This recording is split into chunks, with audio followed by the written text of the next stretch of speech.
Hi, thank you so much for having me here. It's quite an honor, and I'm quite happy to be talking with Citizens Climate Lobby Canada. Um, by way of quick introduction, I'll keep it brief, but as mentioned, like the Climate Action Against Disinformation Coalition, over 120 organizations now around the world working together to create real solutions to disinformation. The cover image here is from our latest report that goes over some of the basic content I'm about to cover without some of the Canadian tailoring.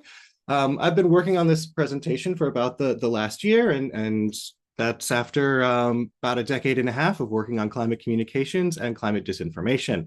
Unfortunately, I haven't solved it myself, so I'm real happy to be getting your help here.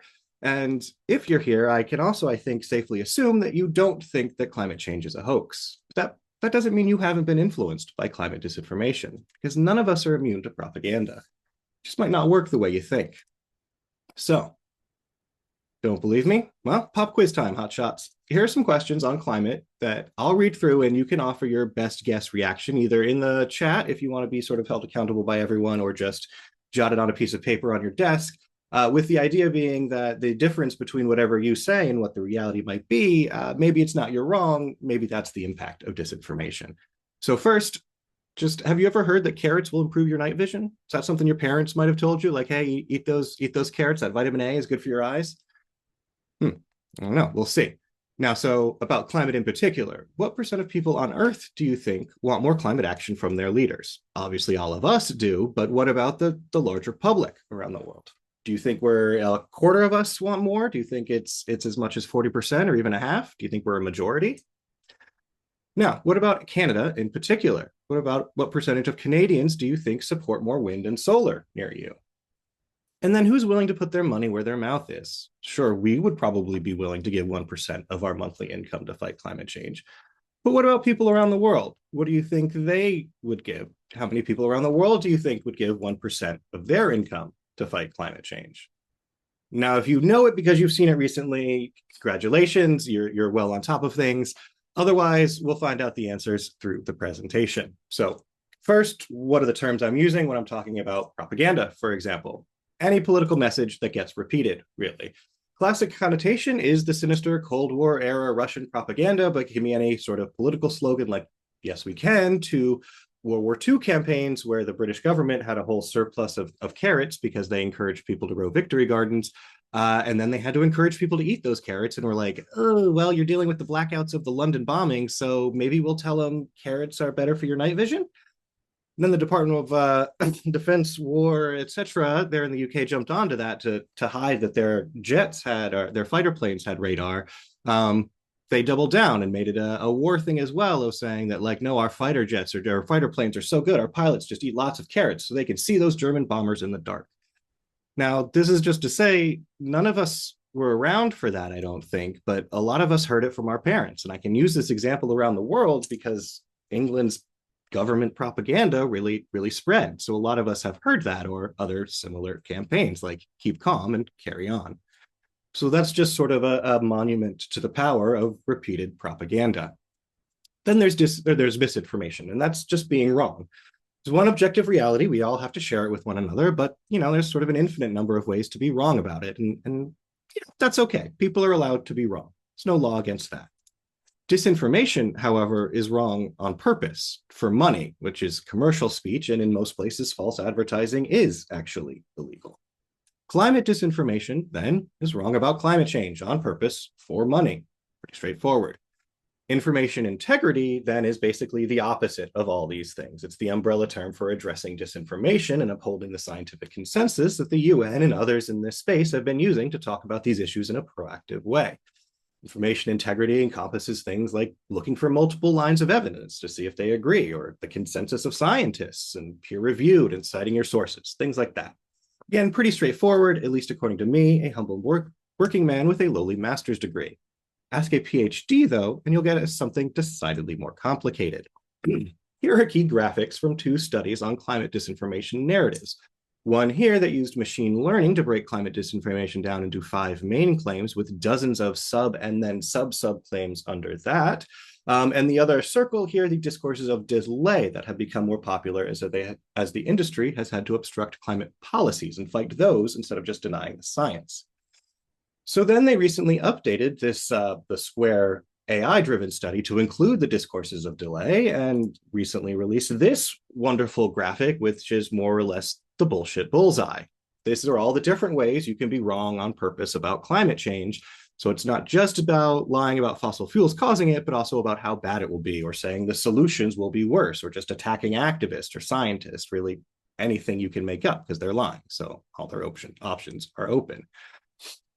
So this is pretty complicated. My definition is pretty simple. The policymakers have something somewhere in between. So the CAD coalition definition is here that I can summarize as false content misrepresenting climate science to undercut the need for climate action, or promoting fake solutions that don't actually solve the problem. Denial, delay, greenwashing. Other policymakers in the European Commission, for example, have a pretty similar definition about undermining trust in science and weakening public support for action. And the UNDP, again, denial, delay, greenwashing. Between them, we can see that there's some fairly broad consensus that climate disinformation is wrong, and it's spread to deny the climate science, showing that we need action, weakening the public will for action. Wrong about climate change on purpose for money. Okay.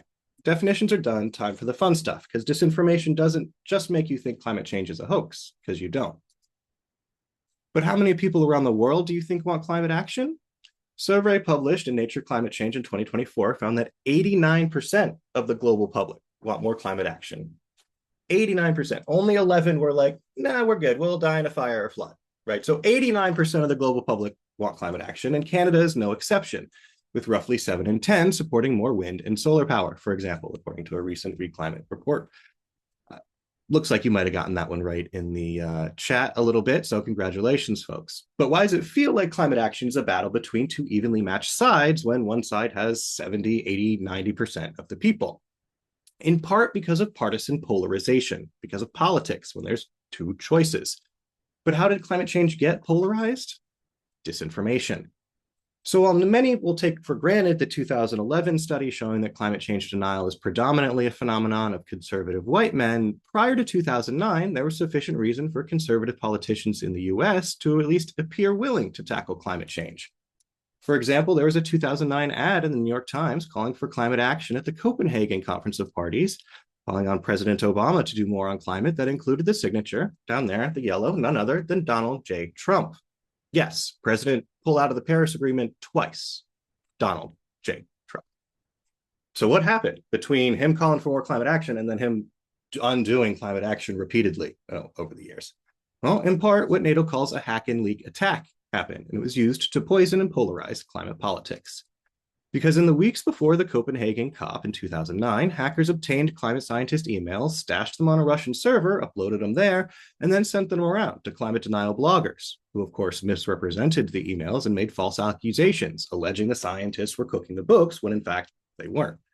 Those false claims of controversy were then picked up by right-wing blogs and partisan news outlets who polarized the story and hyped it up as a big scandal.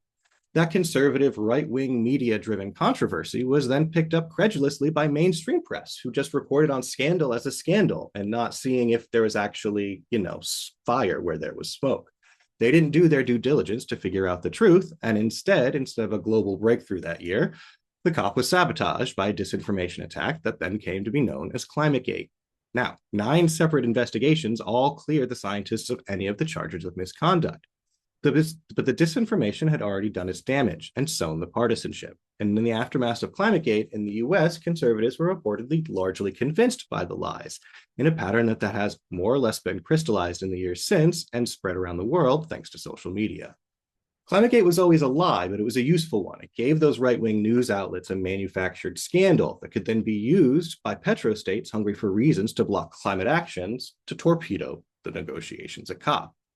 It worked because the lies spread on digital media, got some virality on social media, and were then validated by mainstream media. So even just the appearance of virality on social media can justify mainstream coverage, a dynamic they very much noticed, and we probably have noticed ourselves playing out over the last decade and a half since. So that's the big problem. It's not about what excuse someone is using to oppose a policy. It's that polluters invest in politics and propaganda to prevent regulations, to prevent climate action, to make themselves seem more popular than they really are. So we see what disinfo is capable of in terms of sabotaging climate action at the UN negotiation level. Where's it coming from? It's kind of the wrong question. I often hear disinfo being described as though it's some sort of naturally occurring phenomenon, a fog that comes in on little cat feet, or an active subject capable of doing things as though it were its own sentient, living, breathing person with a will of its own. But it's not. It's a tool. It's a tactic. Lies are passive grammatic objects that the powerful use to maintain the status quo. And that's who we need to focus on. So the better question is, who is the disinformation coming from? Because lies don't spread themselves. They need people. So polluters will not only spread their message themselves, they'll also prop up others to do so, sometimes directly, sometimes through what's called disinformation subsidies, essentially offering the reports for free that will then make people mad at climate scientists. So here you can see a diagram charting the complicated universe of fossil fuel industry funders in Canada and the think tanks that they give money to, and the individual funding recipients like lawyers or university professors. It's got banks, it's got the think tanks. Like, there's a lot here, right? We could really go into it. It's a little complicated. So let's look at something simple, right? Here's one just showing the Fraser Institute and its core nodes of the International Atlas Network. It's clear, right? We get this. This makes sense. No, it's a mess. I know. The bottom line is that moneyed interests create and spread disinformation as fertilizer to grow seemingly grassroots online groups into a political opposition. But it's not organic grassroots. It's fed on corporate propaganda, disinformation. It's industrial astroturf. So I could rattle off the names of the various people here and the parties and the groups and who's paying who and who's pulling the strings. But the web is so vast and interconnected that any real attempt to go into it makes you start looking like exactly the kind of conspiracy theory addled wacko that we're kind of talking about here.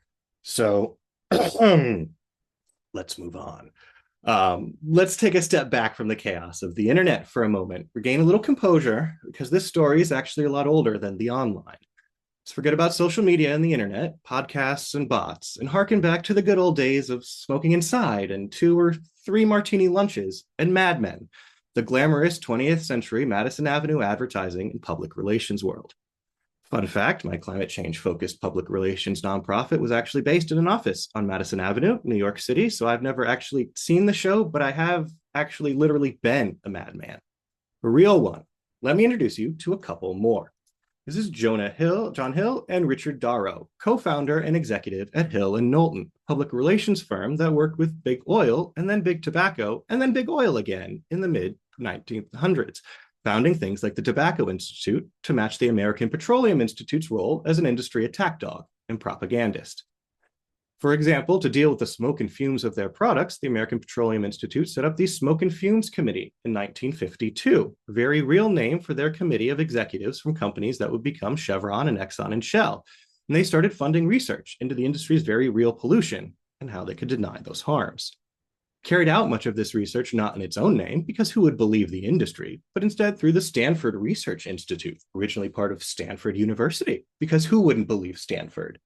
But who got hired and fired? Well, that was a Smoke and Fumes Committee question. What they looked into? Smoke and Fumes Committee. What the final report said? Smoke and Fumes Committee had to say. So by the late 1960s, when the head of Philip Morris Tobacco, he could hear all about how Hill and Darrow's handiwork at the Stanford Research Institute was showing great things when they were doing animal testing for Shell. Yeah, that Shell. But the thing is, SRI wasn't necessarily always wrong. That same year, 1968, they told the American Petroleum Institute, hey, CO2 emissions are going to warm temperatures and melt ice caps and really cause serious damage. But that came nearly half a century after API's founding, and the lobby group wasn't about to stop profiting off of their polluting products. Instead, they turned up the volume on PR to bury their and the rest of the world's head in the sand as long as possible. One of the traditional corporate propaganda tactics that they used was sponsored content, ads disguised as regular reporting, where reporters do ads directly, for example, something that continues to the present day, as experts like Michelle Amazine have documented in the harms of in her book, Content Confusion. It's open access. You can read it for full and free. It's about how sponsored content is harmful. So, full disclosure, she is a side client of mine, and I am helping her promote the book. So, this slide, sort of sponsored content. But among other things, the book tells the story of the evolution of the disinformation advertising industry, from the tobacco funded programming to the tobacco funded digital ads that look basically identical to, for example, the Washington Post actual reported content. I'd ask you to try and spot the disclosure that lets you know that this report about misinformation on the tobacco industry is sponsored by the tobacco industry, because that's pretty much the problem. You can't see it. The whole point is that it's disguised to look like real reporting. And then when you post it online, even that tiny disclosure, it's in the way in the top left there, little blurry, you probably can't see it. It disappears entirely when you go to post it on the internet.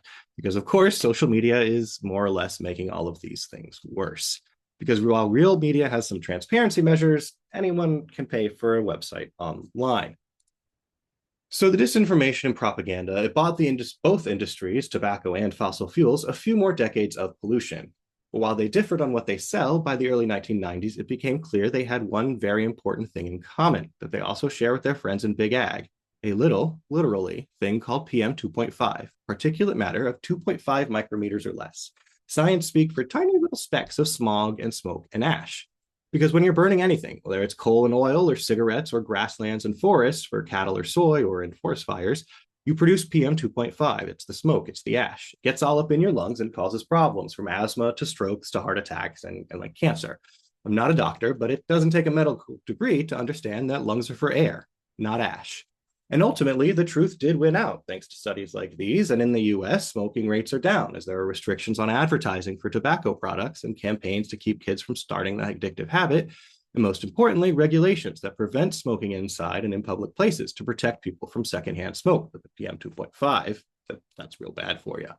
So instead of smoking inside being the norm, now there's a stigma to it. And you got to go stand outside in the snow while everybody else enjoys the party inside.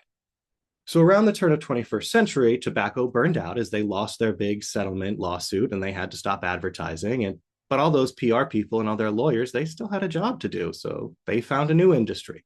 Big Oil stepped in and was all too happy for their help. So you might have heard about the Merchants of Doubt, great book that charts the history of how big carbon and big tobacco shared a playbook in think tanks and even lawyers. Specifically, there are two more modern madmen to introduce you to, Chris Horner and Steve Malloy. It's pictured here, both tobacco turned fossil fuel defending lawyers and disinfluencers. For example, here's a memo from Horner in the tobacco archives pitching a plan to R.J. Reynolds to, quote, reform agency science, focusing on the need based on your interests, end quote. Essentially, to forbid inconvenient studies like the one I just showed from being used to make regulations. He and Steve Malloy then took that plan to deny the health impacts of secondhand smoke and crossed out tobacco everywhere, replaced it with air pollution from fossil fuels, and went on to sell it to Big Oil.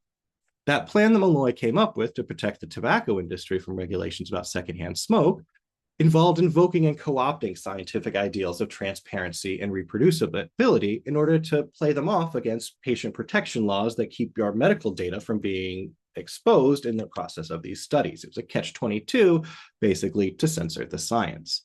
So now, here in the US, we are living out the right-wing war on clean air, and we will have to wait and see whether the courts allow this current administration to successfully carry out a policy of what is effectively air pollution denial. What happened? How we get here? In no small part, big tech helped the liars get around information integrity measures that real journalists use to keep lies out of media, things like fact-checking. For example, back in 2016, my own emails were the subject of a ClimateGate-esque hack and leak type attack, where instead of hacking for the emails, none other than Chris Horner himself successfully sued for some scientists their emails and successfully got some of mine. He misrepresented what I said by a full 180 degrees, got it all the way wrong, and planted that story in the Washington Times, a fake news site that fortunately didn't quite have the juice to make it a real scandal, and I didn't end up in the whole Fox News cycle. Now, these days, 10 years later, Horner is still up to those same tricks. Here's a screenshot from earlier this year where he's using private emails from climate scientists to, again, try and manufacture a scandal, this time about keeping judges informed about science. Ooh, oh no, judges knowing climate science. Unfortunately, given the administration, he was pretty successful, and the chapter on climate science has been removed. Here he is responding to Steve Malloy on Twitter as they try and ratchet up the pressure, using it as an excuse to try and get the National Academies of Sciences defunded writ large. And then here's Horner in the Wall Street Journal, laying the next step of the science censoring plan at the feet of the Supreme Court. No backroom smoke and fumes committee necessary. Not anymore. Because yes, deception and disinfo have been around, but now social media is playing a real key role in supercharging the whole process. Because in mainstream media, lies are kept at bay by fact-checking, by disclosures, by basic due diligence. But in online places, well, as the old cartoon goes, nobody knows you're a dog. And it's the same with the social media platforms. And for the most part, they don't care as long as they can keep getting paid for ads. For example, somewhat recent headline, Meta banned the Epoch Times from advertising, then accepted $300,000 in new ads targeting Canadians. The Epoch Times just made a new account with a new name, and Meta was more than happy to broadcast their ads another 22 million times. Dogs in disguise. It's why Russia's been able to infiltrate so many information environments. They can pay people to say whatever they want, and you think there'd be some consequences to that, but there aren't really. They gave a bunch of podcasters in the US and a couple in Canada $10 million, and well, the useful idiots claimed they had no idea they were doing Russian propaganda, even though they were trying to see if they would get an answer about a question from their funder and boss, they Googled, what time is it in Moscow? So increasingly, as I recently told a Swedish journalist, the Kremlin is injecting chaos and disinformation into the information environment through these social media platforms during extreme weather events to further confuse and enrage their far-right audience. Because online, no one knows you're a dog or a Russian propagandist. So when Media Matters published this graphic last year showing how right-wing podcasters, all the big red bubbles, have built huge English language audiences, I didn't see it as an example of the public wanting disinfo and right-wing rhetoric, because I saw the tenant media names in those big bubbles, those Russian-funded podcasters. And I saw that so many of them aren't just podcasts, they're paid propaganda. Because Big Carbon and other billionaire dark money built up Jordan Peterson, Ben Shapiro, Michael Knowles, Matt Walsh, Dennis Prager, Charlie Kirk, Candace Owens, Tom Fitton, Dan Boigino, Dinesh D'Souza, and Steven Crowder, whose rejection of a $50 million contract as not enough by half, can you imagine, resulted in the guy at the Daily Wire responding that Steven Crowder, quote, was paid by PJTV when I met him, which was owned by a billionaire at the time. Then he was paid by CRTV for a number of years, which was owned by a billionaire at the time. Then he worked for The Blaze, which was subsidized by a billionaire.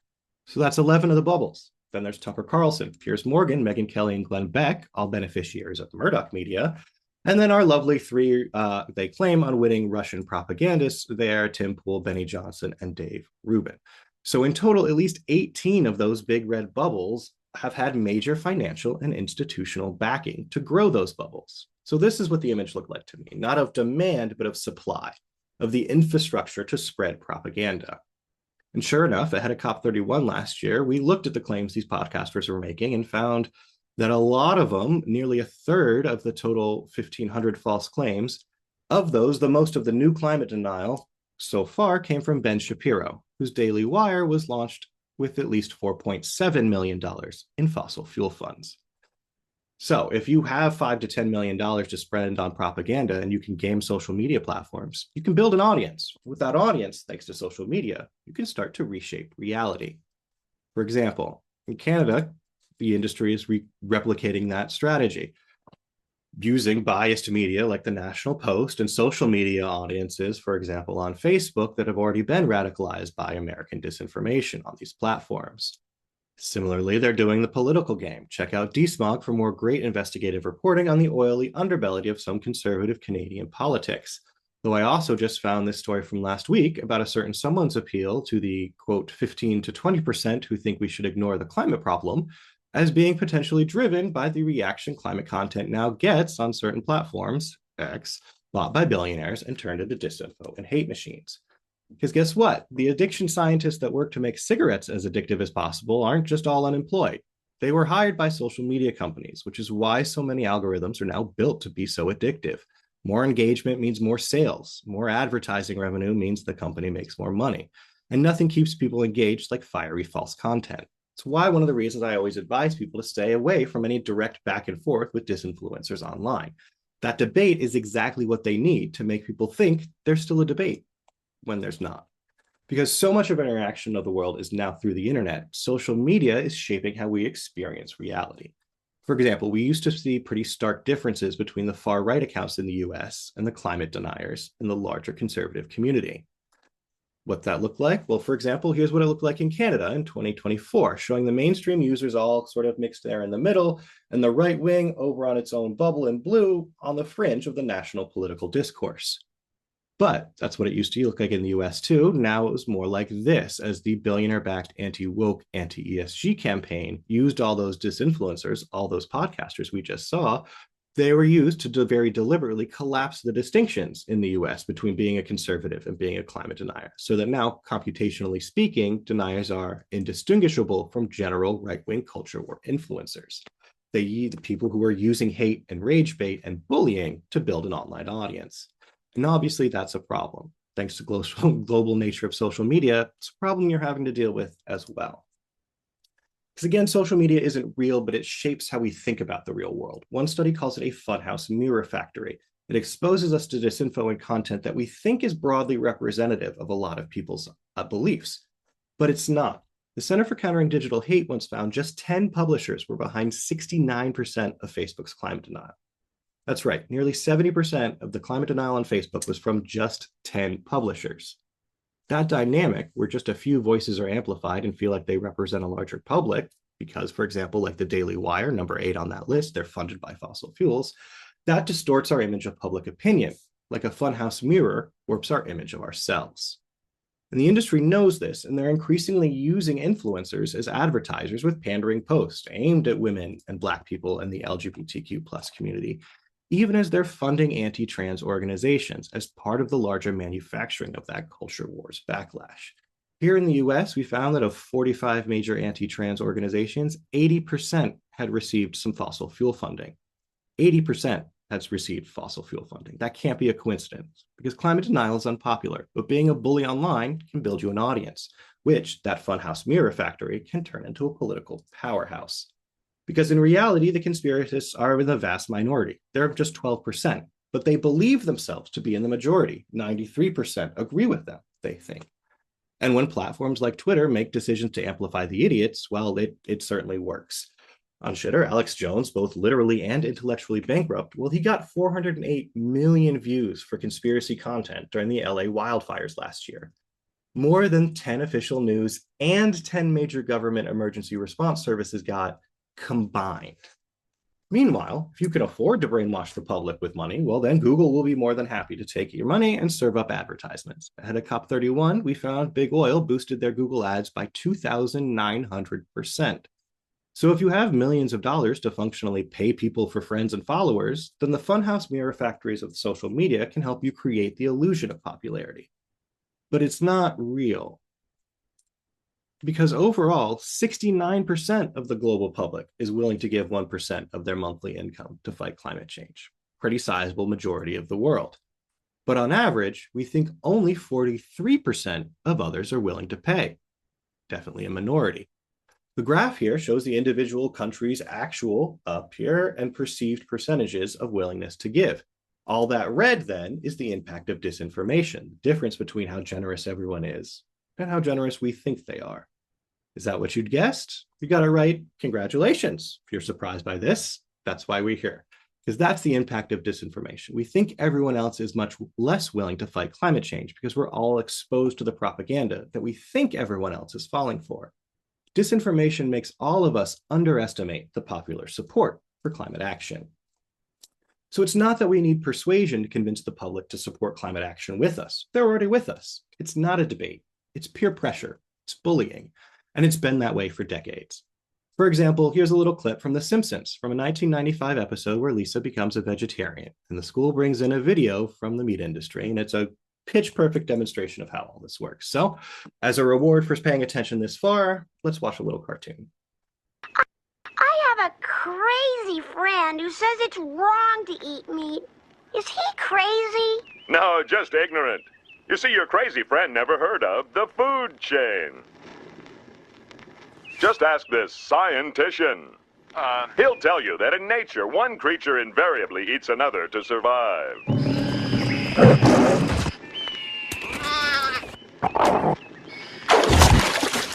Don't kid yourself, Jimmy. If a cow ever got the chance, he'd eat you and everyone you care about. Wow,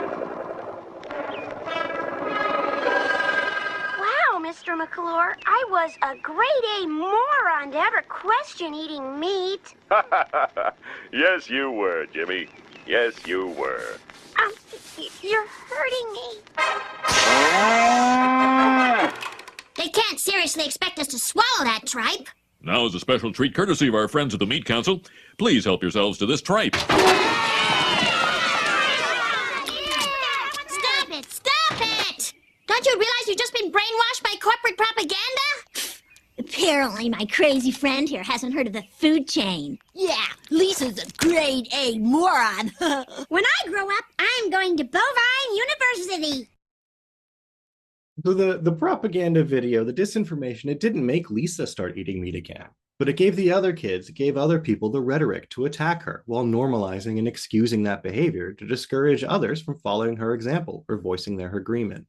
In the same way, ClimateGate and disinformation don't actually change people's minds so much as give them the rhetorical tools to defend their denial and prop up the false social reality of the social media funhouse mirror factory.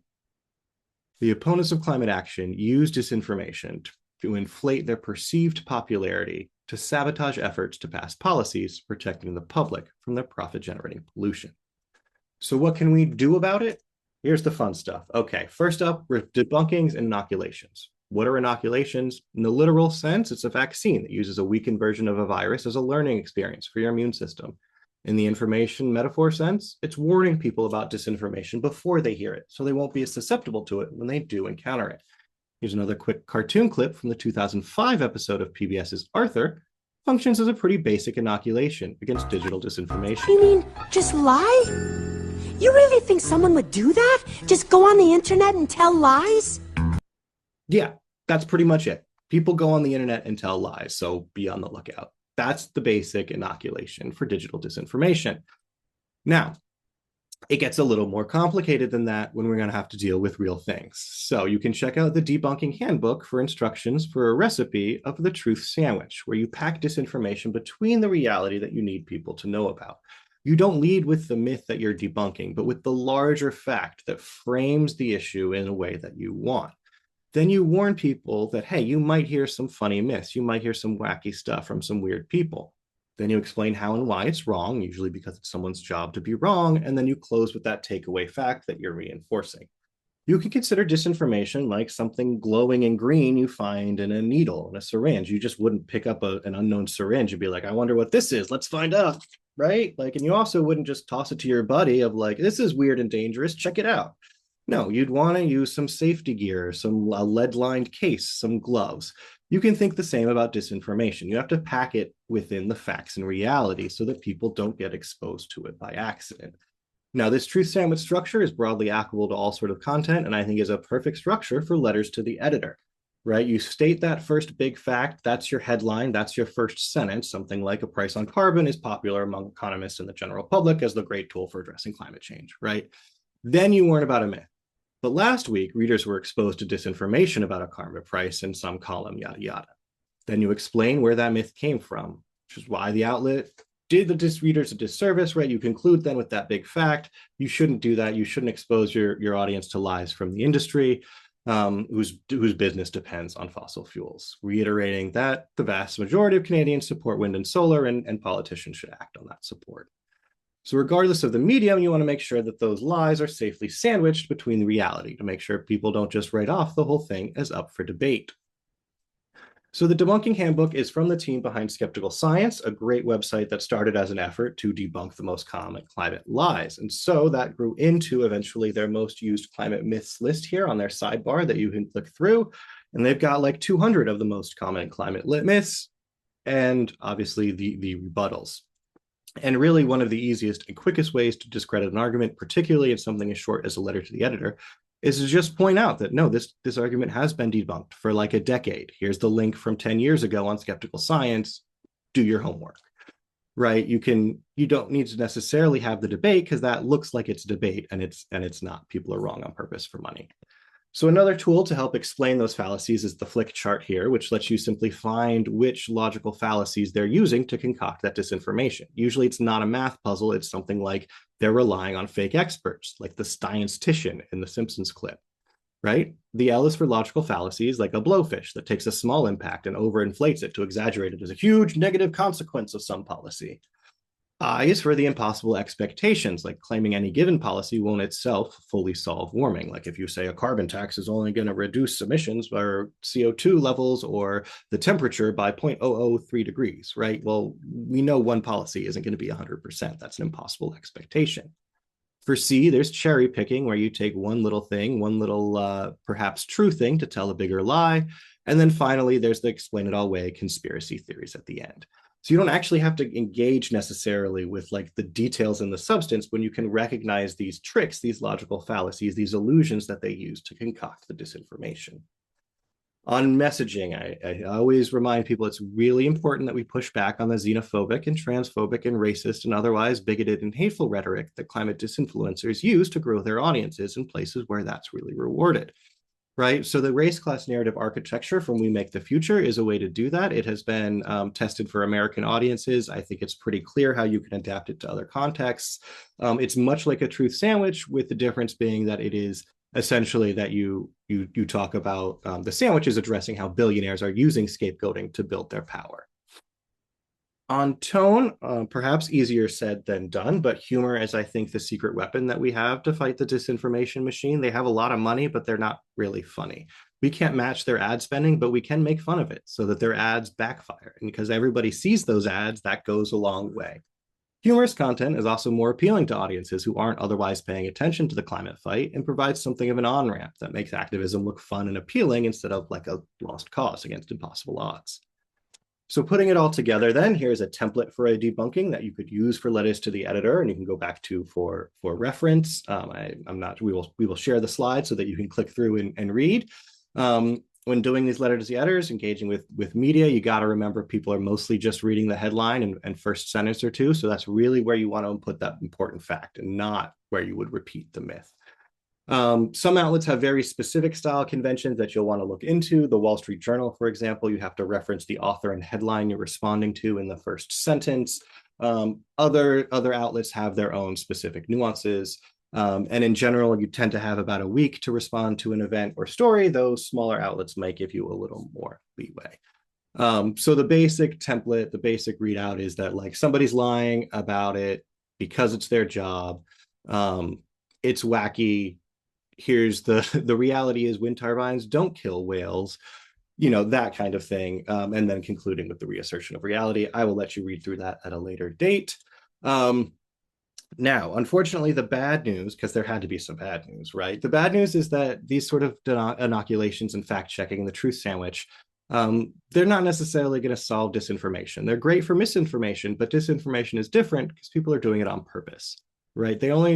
Fact checks only work for people who want to be correct, right? It's not like the medical world where if you find patient zero and you cure them, they'd stop spreading it. Like if we just correct the person who first posted that climate change is a hoax online, they'd stop spreading it. We can move on. But even from the medical world, we know this information deficit-based treatment doesn't work. And Typhoid Mary is the case study. Back in 1907, a doctor traced an outbreak of thousands of cases of salmonella in New York City to a single cook, who was then quarantined for 2 years while they tested her and confirmed, yeah, she was the source. It was the first non-symptomatic carrier. She wasn't, sick, but she made other people sick. They figured it out. They were like, hey, wash your hands after you use the bathroom, stop cooking for people, and you'll probably stop killing people. But cooking is all she knew how to do for a living. They didn't train her to do any other job when she was there for those 2 years of testing. So when she went out, she had to make rent. So she got another job as a cook and killed 2 more people. And authorities had to quarantine her for the rest of her life. Not everybody wants to be healthy, correct. Some people get paid to lie, and fact checks aren't going to stop them. So what can we actually do about climate disinformation? Falls into 3 categories, each aimed at reducing the actual amount of disinformation in the information environment. First, create consequences, for example, through rapid response efforts. Letters to the editor is another great example here. You can quickly respond to make it clear that, for example, if your local outlet is reporting on a scandal online, your letter to the editor can say, well, no, that's the internet. Quit falling for the social, norm, the false. I'm sorry, I gave a version of this at 3 a.m. my time to an audience in Africa, so I am a little bit, it's been a long day. Uh, um, so you can use those LTEs to sort of puncture uh, the funhouse mirror factory effect of social media because you're talking to your local audience in a trusted local outlet. Um, and then you want to discredit the disinfluencers because it's the same people who are spreading these lies. And if you chase the lies, they'll just tell a different lie. So even if you 100% address one lie, then they'll just tell a different one. But if you say, hey, why this person is lying, and you make part of the letter to the editor, not just that they're lying, but they're doing it because it's part of their job, and you can use sources like DSMUG to prove it, that shows that that person isn't credible. And so anything they say, people who saw that letter, they're not going to believe it as much.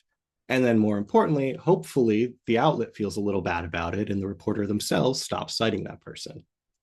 Third, we can ostracize enablers in related industries that work for big carbon, like public relations and advertising and finance and tech companies. This is the divestment approach, right? Fossil fuel interests use their money to appear more popular. You follow that money and you create consequences for the people who take it. You make it uncomfortable for professional liars to do their jobs lying. You create friction to make it clear climate policy is popular, and their denial and disinfo is not.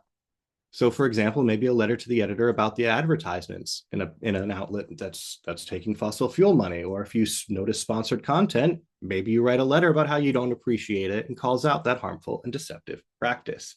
That way, reporters at the outlet can take that and say, look, our readers see that they don't like this content. You can use your letters to inform their sort of internal advocacy, because a lot of time reporters want to do what's right and they want to tell the story better, but they're getting pressure from editors, they're getting pressure from advertisers, and et cetera. So you give them that sort of local ammunition to say, no, people here do want this. And indeed, we'll never have billions of dollars to advertise that the industry does, which is why some groups are advocating for a ban on fossil fuel advertisements, for example, to level the playing field. At the national level in Canada, there sort of is a law that can address climate disinformation in the Competition Act. In recent amendments, it explicitly targeted greenwashing, for example, and any individual could file a complaint against businesses under it. So that's the kind of direct public-facing opportunities that we have to reduce the amount of disinfo in the info environment. At least that was an option before Carney scrapped it last year in the face of, you guessed it, industrial disinformation. Here's what I told Mark at the National Observer. Canada told the fossil fuel industry that greenwashing was illegal, and its response was that having it to be honest and transparent would make it too hard to do business. Apparently the threat worked, so now Canadians will be subjected to more false claims and have fewer ways to protect themselves against industrial disinformation, despite polling showing over 80% of Canadians want the country to do more on disinformation, not less. Always more work to be done. So, fortunately, 2025 saw a number of encouraging policy developments that promise to keep moving here in 2026. Outlawing of greenwash in France, for example, outlawing of fossil fuel ads in The Hague and elsewhere in the Netherlands, debating of a law in Japan against spreading false content during extreme weather events, and then, of course, Brazil's Supreme Court rulings on social media. Across the world, we're starting to see big carbon and big tech get treated like big tobacco, not kindly. Last year, leaders around the world and in Brazil put info integrity on the diplomatic agenda with summits and declarations and a global initiative for information integrity on climate change, or GIIICC. What is that besides something that absolutely rolls off the tongue? No, I'm calling it GEEK. And what it is the start. GEEK's the start of a new global community that prioritizes the truth and is committed to shutting down bad actors and promoting good ones. Here you see the 9 countries that started. Now we're up to 14. Canada is one of them, which is awesome. Also at COP30 last year, we got 21 signatories to a declaration, and they put it on the website in the smallest font possible. Here's a slightly larger list. Again, Canada is on it, which is awesome. So now it's like, well, what's next, right? Because this is an impossible problem to solve. You got to expose the bad actors, create policy solutions to stop them, and fill the media with high quality info. That's how we're going to overcome climate obstruction. But we're going to do it as a community. Because even policymakers are not immune to disinfo. As a follow-up to the 89 and 69% study, they asked UN environment assemblies what percentage of the public they thought would give 1% of their monthly income. And even though these were the people trying to secure climate policy, they too dramatically underestimated the level of support, with a mean estimate of around 40%, 30% lower than the 69% majority way over here, right? And the most frequent responses were, Sure, 10 to 15 or 10 to 20%, right? That's the impact of disinformation. It doesn't make us think climate change is a hoax. It makes us think everyone else thinks it's a hoax. The disinformation doesn't make you think that you're wrong. It makes you feel like you're alone. And the way to counter that isn't just facts. We have to shatter the funhouse mirror factory and build real community in its place. I'm Phil Newell for the Climate Action Against Disinfo Coalition. For more info on CAD, you can go to cad.info. Thanks so much for inviting me, for listening. I'm very happy to take questions now. And remember, climate policy is popular, and if the situation were hopeless, they wouldn't be wasting their time and money on disinformation. Well, thank you so much for that. And as you can see, there's thunderous applause coming visually through the react function. So I think that everyone really got a lot out of that. So let's take some questions. Well, I see that Victor from Edmonton, Alberta has asked a question in the chat. So let's start there. Are there examples of misinformation or even disinformation spread by environmentalists? For example, about nuclear energy or carbon capture and storage? Yes, and you named it there at the end, particularly the biggest example. So that's the false solution element of the definition of disinformation is where we tend to see those environmentalist camp kind of fall when some of the big green groups have taken money from the agriculture or meat industries, for example, and then tout some policies of questionable climate benefit that happen to align perfectly with the meat industry. Same goes for the nuclear industry, right? A lot of what we hear is that it's not really even about the environment, it's about the economics for nuclear power. So like just if you have to build something to make energy, you can either take 10 or 15 years and $1 bajillion to do nuclear, or like 2 and just build wind and solar. Carbon capture is another example of those kind of false solutions that by and large are a lifeline for the industry that keeps them going as the status quo instead of actually getting off fossil fuels. So yes, those are examples. They can be a little bit uncomfortable. CAD doesn't always have the most popular presence in some rooms where yes, we're pointing out that false solutions are false solutions. Oh yeah, thank you for that. Ken, if you have a question, if you could ask it in the chat, that would probably be easiest. And I see that, yes, Kathy Orlando has pasted a chat that was asked beforehand in the registration. So a bit of a practical question. So generally, how soon after a news story are newspaper editors, still willing to receive letters to the editor on that story? Yeah, I would say as soon as the story runs, it's fair game to start responding to. And then, yeah, I feel rule of thumb is you get about a week and it's still relevant. After that, probably not. And letters to the editor are pretty short, so it probably shouldn't take you more than a whole week to put that together. You should, you can get comfortable and practice so that it only, takes a little bit. Because speed really is of the essence there. It really is. The sooner you respond, the better. Ideally, it would be kind of in the next day's paper or the day after that. But you get about a week for that news window. If it's a particularly small local outlet, you might have 2 weeks to respond to something. But that's the general is a week if it's fairly busy, 2 if it's fairly quiet, I think. Very good. And to that next question, I think how to deal with it is in some ways responding with LTEs is a great way to respond directly against coverage that's terrible in outlets. That said, with outlets like the Toronto Sun, you also sort of have to choose your battles and recognize what outlets are not trying to be legitimate newspapers that inform people and what are trying to do political propaganda to deceive people. And so if it's the Toronto Sun, maybe you do a letter to a different Toronto paper about it to get to that audience. Though I've found that is often a hard sell. Media is a fairly small industry, and reporters and editors are sometimes loath to criticize what is very obvious targets because they might need a job at that outlet one day. Unfortunately, again, the Typhoid Mary example of like if you don't teach somebody to do something else. So, for example, in the U.S., it's been harder than you might expect to get media criticism of very obvious like Fox News level bad sources because it turns out Fox News pays really well, and everybody in the broadcast journalism industry knows that their their job security is a lot greater and the pay is a lot higher. So some outlets you're not going to be able to change, and it might be a waste of time to try and submit the letter. You can always try though. It's always going to be, I think, at least a valiant effort, and if nothing else, it shows those editors that the social media funhouse mirror factory is not real, and that at least you, the one person, wants that content. Um, so that would be one suggestion. There's also lots of other independent media you could perhaps pitch some media criticism to, because people who are now on independent newsletters or philanthropy or independent funded media, they are often plenty happy to criticize those mainstream sources. Thank you for that response. So another question about letters to the editor. Kathy in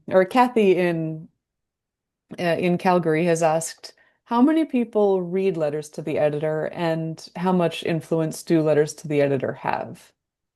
Probably not as many as they used to, and probably not as much as it used to, but more than nothing. That's sort of the bottom line, and I would recommend that if you get one published, you don't just leave it there, but that you then post it on your social medias and you share it around with your friends and family, and you otherwise use that as a thing to as an excuse to be annoying about climate change, because it turns out people aren't that annoyed about it because we're all pretty on board. So it's that kind of we can't know who's going to read stuff, but we do know that you hear when you talk to policymakers that they do read those. A lot of elected officials keep a very close eye on their local media because that's their voters and they have to care. And so it's not necessarily going to get you a million eyeballs on it, but it might get just the right set of eyeballs, particularly if you place the letter to the editor and then you send it to an elected official and sort of use that strategic communications approach. And then just, I think, moving on to the next one of protesting sponsorships of polluters. That is a very hard question. It very much depends on your local community and that local context. I think it's certainly possible and preferable and a good thing, and that is the sort of friction that you want to create so that people are at least conscious that when major oil companies sponsor, T-ball or little Pee-wee League hockey events, it's not because they want to be nice. It's because they want you to not regulate them, right? It's because they want to hold on to their money and pollute you. There is a great report that we put out on this, that one of our partners put out on this last year that used an example out of Norway. Oh, let me see if I can find it real quick if somebody else wants to think of a question. There was also, so are you looking for, are you searching for something right now? I was trying to, but it escapes me at the moment. I'm so sorry. Okay. I think there was a question from Ken, but it's not there anymore. Oh, maybe it has been rewritten. Okay. Well then, okay. Two questions if it is possible. So the first question, this comes from Ken. Generally speaking, I am frequently taken aback by posts in the comments section of articles and op-eds in the Globe and Mail. They seem to skew predominantly to denouncing climate change policy with occasional climate change denial. I'm referring specifically to the comment section of the Globe and Mail or other news sources. Is this a concern that you share? And if so, what do you think can be done about it? I would not recommend playing in the comment section. I think for the most part, happy, well-adjusted people don't post on the internet. And so like that funhouse mirror effect is certainly at play, where people who literally have nothing better to do than yell at the internet will be there, and that's it's going to keep you engaged. It's going to keep them busy. It's going to keep the Globe and Mail producing that kind of content, because every time you're posting there, that sends another signal to advertisers that, hey, they just watched this, they just clicked this ad, they just saw this advertisement. So I would not suggest playing in the comment section. I think that plays into that whole back and forth debate, whereas stepping back from their frame, and maybe doing something bigger and writing a letter to the editor about how toxic the comment section is, for example, or using it for a research project to measure how they respond to things like that, so that you're not engaging with it on its level, but you're stepping back to use it as part of a bigger research project or something like that. And then just on the second one, on the Fraser Institute, by and large, I find that institutions that resort to spreading climate disinformation aren't otherwise doing great ethical, solid work. It's usually a pretty easy marker that they're taking industry money and are going to say whatever keeps those checks coming. So I wouldn't trust them with other issues, because it is one of those things that if I know about climate change and disinformation, and if I can see that they're spreading climate disinformation, I'm not going to trust them on other issues, and give them the benefit of the doubt when I know that they very clearly do not deserve the benefit of the doubt, because they've already proven themselves to be lying on purpose for money. Indeed. Well, we're getting close to the top of the hour. Kathy, is this the time we have? Yes, it is, but I'm so sad to say goodbye. But what I an am too. amazing presentation. Like, not one. You are a brilliant communicator. So, and I was engaged the whole time. Thank you so much, Philip. That was excellent. We're going to do some announcements after this, but you are free to leave. Thank you so much. I hope you saw all the loves and the claps, and there they go again. There. Well, thank you so much. Thank you. I've been doing this for a while, and the groups have never been bigger. So very happy to have all the help and support from everyone. Thank you so much for inviting me and for your time and attention. And yeah, let's be in touch if you'd like to join the good fight. Bye. Thanks, Philip. So we have just a couple minutes of announcements to make. So Mary Blake, are you sharing your screen? I can share my screen. Thank you.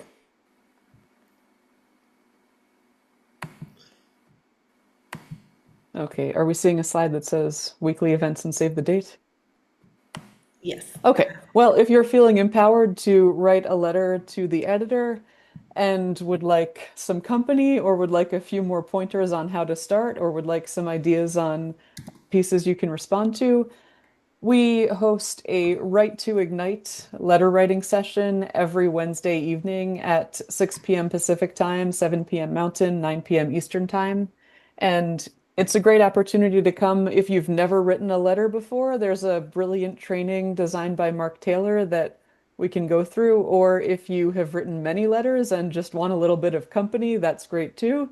Or if you just want that little extra motivation to get something written, Write to Ignite is a good fit for all of those things. So if you want to join us tomorrow night, that will be happening. And then also every Wednesday at 5 p.m. Pacific and 8 p.m. Eastern, we have our Climate Leader Launchpad, which is a good opportunity for newer or brand new volunteers to learn little bit about us. And Kathy, am I correct? This month, is that also the place to come with questions about lobbying senators? Oh, yes. Anytime you have any questions, just jump onto the Climate Leader Launchpad. It is basically an open office hour every Wednesday night at 8 p.m. So we'd love to see you there. And yes, we're lobbying senators. And if you would like to lobby senators for climate aligned finance, by all means, join us at any time. We've got 12 teams running right now trying to get an appointment. And I just got one an hour and a half ago. So I'm so excited. Yay. Okay. Great stuff. Next And slide. while we're being excited, there is a lot to celebrate from the last month or so. So you can see a little snapshot of our action reports. They are creeping up. In particular, we've had quite a lot of contact with legislator and chapter and volunteer development this year, and also 14 lobbying meetings already this year. That is great, and that number continues to go up. And if you have anything that your group has done in the last month or so that you are proud of and want to share in the chat, please do that. And you can see photos here of some very successful lobby meetings in Vancouver and in Ottawa and in Milton.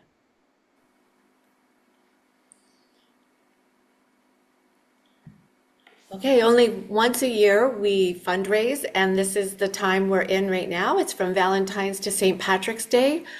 We have a matching donor of $15,000. Excitingly, we got more donations today. We're closing in on $13,300 with just 8 days left to go. So thank you everyone who are donating. I would put the donation link in the chat. And if you didn't know, Dr. James Hansen said there's no more effective step you could take than becoming an active member of this group. So if you can't donate your time, please consider donating money, and thank you for those who do both.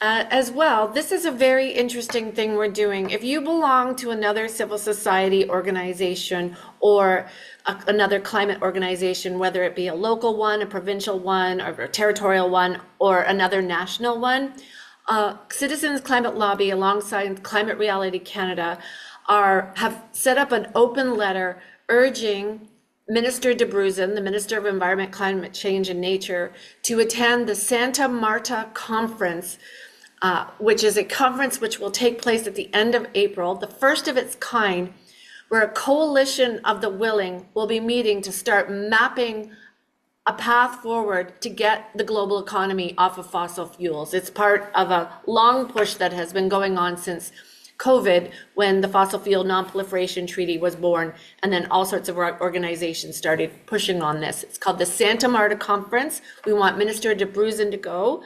There's a link in the chat, and when we send around the recording afterwards, there'll also be opportunities for you to investigate it more. But if you have any questions right now about it, I've allowed you to unmute yourself, and you can ask a question or two, and then we can, I think this starts to wrap it up.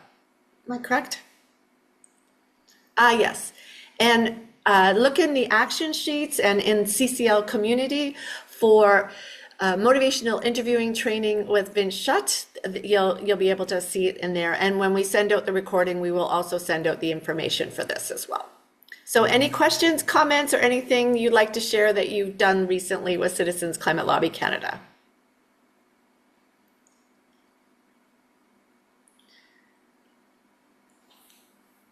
Well, that's it.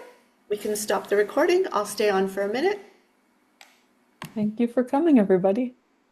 Yes, thank you, everyone.